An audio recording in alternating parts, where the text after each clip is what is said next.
Hello everyone, मैं हूं doctor शिखा और आपका स्वागत है मेरे यूट्यूब चैनल पे। आज मैं लेकर आई हूं टॉपिक एमआरआई यानी कि मैग्नेटिक रेजोनेंस इमेजिंग। जानेंगे हम कि ये क्या होता है, किस तरह काम करता है, इसमें क्या क्या देखा जा सकता है और इसके लिए क्या तैयारी करनी पड़ती है। वीडियो पसंद आए तो इसे लाइक करना ना भूलें और पूरी इन्फॉर्मेशन जानने के लिए इसे लास्ट तक ज़रूर देखें। तो चलिए शुरू करते हैं। एमआरआई यानी कि मैग्नेटिक रेजोनेंस इमेजिंग, ये एक टेस्ट होता है आपकी बॉडी के लिए जिसमें कि एक डिटेल्ड इमेज देखा जाता है आपके ऑर्गन्स का या बॉडी टिश्यूज़ का। और इसमें यूज़ करी जाती हैं रेडियो वेव्स और एक मैग्नेटिक फील्ड जिसके थ्रू इमेजेस ली जाती हैं। एक्सरे और सिटी स्कैन की तरह इसमें कोई रेज़ यूज़ नहीं की जाती, कोई भी हार्मफुल रेज़ यूज़ नहीं की जाती है। ये बेसिकली एक मैग्नेटिक फील्ड के थ्रू इसकी इमेजेस ली जाती हैं। ये जो होता है एक लंबा सा एक ट्यूब होता है जिसके अंदर पेशेंट को रखा जाता है और वहाँ से इमेजेस लिए जाते हैं। इस स्कैनर में 2 मैग्नेट्स लगे रहते हैं जो कि बहुत इंपॉर्टेंट पार्ट्स होते हैं इस इक्विपमेंट का। हमारी बॉडी जो होती है वो बहुत सारे वाटर मॉलिक्यूल्स के बनी होती है और जो वाटर मॉलिक्यूल्स होते हैं इसमें हाइड्रोजन और ऑक्सीजन के एटम्स होते हैं और इन्हीं एटम्स के बीच में एक बहुत छोटा सा पार्टिकल होता है जिसे हम प्रोटॉन बोलते हैं।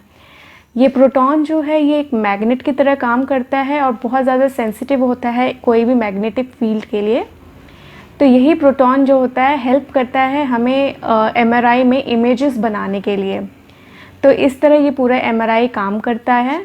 अब बात करते हैं कि ये क्या किसके लिए यूज़ होता है, कौन सी बॉडी पार्ट के लिए यूज़ होता है, क्या क्या देखा जा सकता है इसमें। बेसिकली इसमें आपका कोई भी स्ट्रक्चर हो बॉडी का उसकी डिटेल इमेजिंग करी जाती है। जैसे कि आपके ब्रेन या फिर स्पाइनल कॉर्ड में कोई इंजरी हो गई है तो वो इसमें देखा जा सकता है। अगर आपके लिवर या किसी भी ऑर्गन में कोई परेशानी हो तो फिर तब ये टेस्ट आपको बोला जा सकता है करने के लिए। अगर आपको ब्रेस्ट में कोई ट्यूमर है या फिर कैंसर है तब ये टेस्ट किया जाता है। अगर आपके घुटनों में कोई इंजरी हो रखी है या कोई भी जॉइंट्स हो वहाँ पे कोई इंजरी है तो वहाँ पे क्या इंजरी है, क्या एबनॉर्मलिटी है उसे देखने के लिए ये टेस्ट किया जाता है। साथ में अगर आपको हार्ट में कोई प्रॉब्लम है यानी कोई ब्लॉकेज है या फिर स्ट्रोक की कोई प्रॉब्लम है तो उस केस में एमआरआई रिकमेंड करा जाता है। अगर आपको यूट्रस से रिलेटेड यानी बच्चेदानी से रिलेटेड कोई प्रॉब्लम है जैसे कि गांठें हो गई जो यूट्रस की होती हैं जिसे हम फाइब्रॉइड्स कहते हैं, या फिर एंडोमेट्रियोसिस हो गया या फिर कोई भी एबनॉर्मलिटी हो बच्चेदानी से रिलेटेड तो उसमें ये एमआरआई रिकमेंड किया जाता है। अब बात करते हैं कि इसकी प्रिपरेशन क्या है, कैसे कर सकते हैं इसकी प्रिपरेशन। तो सबसे पहले अगर आप हॉस्पिटल जाएंगे तो वहाँ पर आपको चेंज करने के लिए एक गाउन दिया जाएगा और आपसे बोला जाएगा कि जो भी मेटल की चीज़ें हैं या फिर कोई भी ज्वेलरी ऑर्नामेंट जो भी है जैसे इयररिंग्स हो गए या रिंग हो गया तो इन सब चीज़ों को आपको निकालना पड़ेगा क्योंकि ये जो मेटल्स होते हैं अंदर मैग्नेटिक फील्ड होने के कारण एज अ सेफ्टी मेजर आपको इसको निकालना होता है। और साथ ही साथ इनके वजह से इमेजेस जो हैं वो क्लियर नहीं आ पाती हैं, इसलिए मेटल का अंदर जाना मना होता है। साथ ही साथ अगर आपकी बॉडी में कोई मेटल हो जैसे कि कोई इम्प्लांट हो जैसे हार्ट में आपका पेसमेकर लगा होता है या फिर कानों में कोई इम्प्लांट होता है जैसे कि कॉक्लियर इम्प्लांट्स होते हैं या फिर कोई बुलेट हो शरीर में तो उस केस में एमआरआई नहीं करा जा सकता है।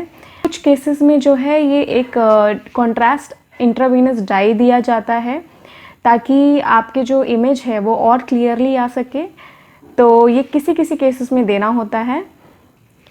एक बार आप रूम के अंदर एंटर करेंगे तो आपको एक ब्लैंकेट और कुशन दिया जाएगा, आपको कंफर्टेबल फील कराया जाएगा और साथ में एक ईयर प्लग दिए जाएंगे ताकि जो मशीन से आवाज़ हो उसको ब्लॉक कर सकें आप। टेस्ट के दौरान जो एमआरआई टेक्नीशियन होते हैं वो बाहर बैठे रहते हैं और आपसे वो इंटरकॉम के थ्रू आपसे वो बात कर सकते हैं और इस दौरान आपको कोई भी मूवमेंट नहीं करनी होती है पूरी प्रोसीजर में क्योंकि मूवमेंट से जो इमेजेस हैं वो ब्लर हो जाती हैं। तो एकदम स्ट्रेट आपको लेटना होता है बिना किसी मूवमेंट के। और अगर आपको कुछ पूछना हो तो आप वहीं से डायरेक्टली उनसे पूछ सकते हैं, एमआरआई जो टेक्नीशियन होंगे उनसे। इस टेस्ट में बीच में बोला जा सकता है आपको कुछ सेकंड्स के लिए सांस रोकने के लिए, अगर कहीं की इमेज उनको लेनी हो तो कुछ सेकंड्स के लिए सांस रोकने के लिए भी बोला जाता है। एक बार टेक्नीशियन आपकी इमेजेस ले लें तो फिर आप अपने घर जा सकते हैं। इस पूरे प्रोसीजर में 20 से 60 मिनट का टाइम लगता है, डिपेंड करता है कि आपके कौन सी बॉडी पार्ट का इमेजिंग हो रहा है, तो 20 से 60 मिनट का ही टाइम लगता है इसमें। बात करें साइड इफ़ेक्ट्स की तो फिर इसमें साइड इफ़ेक्ट जो है वो बहुत ही कम देखा जाता है। जो आपको डाई दिया जाता है इंट्रावीनसली, उसमें देखा जा सकता है कि अगर आप कभी कभी पेशेंट्स को स्किन एलर्जी हो जाती है या फिर उनको उल्टी जैसा होना या सर दर्द होना, ये सब शिकायतें होती हैं उस डाई के कारण। अगर आपको कोई ऐसी शिकायत हो तो आप तुरंत अपने टेक्नीशियन से बात कर सकते हैं। कुछ लोग पूछते हैं कि क्या ये प्रेगनेंसी में करा जा सकता है ये MRI का टेस्ट जो है। तो प्रेगनेंसी में जनरली हम लोग मना करते हैं कि फर्स्ट ट्राइमेस्टर यानी कि जो पहले 3 महीने होते हैं प्रेगनेंसी के, उस दौरान MRI नहीं करवाना चाहिए। और उसके बाद करवाना है तो फिर अपने डॉक्टर से आप कंसल्ट करके ही करवाएं। और इस दौरान, प्रेगनेंसी के दौरान जो ये डाई दिया जाता है ये प्रेगनेंसी में नहीं दे सकते हैं। MRI जो होता है ये भी 2 तरीके के होते हैं, एक होता है डिफ्यूजन और एक होता है फंक्शनल। जो डिफ्यूजन होता है उसमें देखा जाता है कि वाटर मॉलिक्यूल्स का डिफ्यूजन किस तरह हो रहा है ऑर्गन्स या फिर किसी भी टिश्यू में, और उसके बेसिस पे एक इमेज क्रिएट की जाती है और इसके बेसिस पे एक डायग्नोसिस बनाया जाता है। जो फंक्शनल MRI होता है उसमें ब्लड फ्लो जो होता है डिफरेंट ऑर्गन्स या फिर टिश्यूज़ में, तो उसको मेजर करा जाता है और उसके बेसिस पे एक इमेज बनाई जाती है डायग्नोसिस के लिए। तो ये था मेरा एक छोटा सा वीडियो जिसमें आपको मैंने जानकारी दी कि MRI में क्या होता है और आप क्या क्या तैयारी कर सकते हैं इसके लिए। और इन्फॉर्मेटिव वीडियोस के लिए मेरा चैनल सब्सक्राइब करना ना भूलें। मिलती हूँ आपसे अगली बार एक और नई वीडियो के साथ। Till then good bye.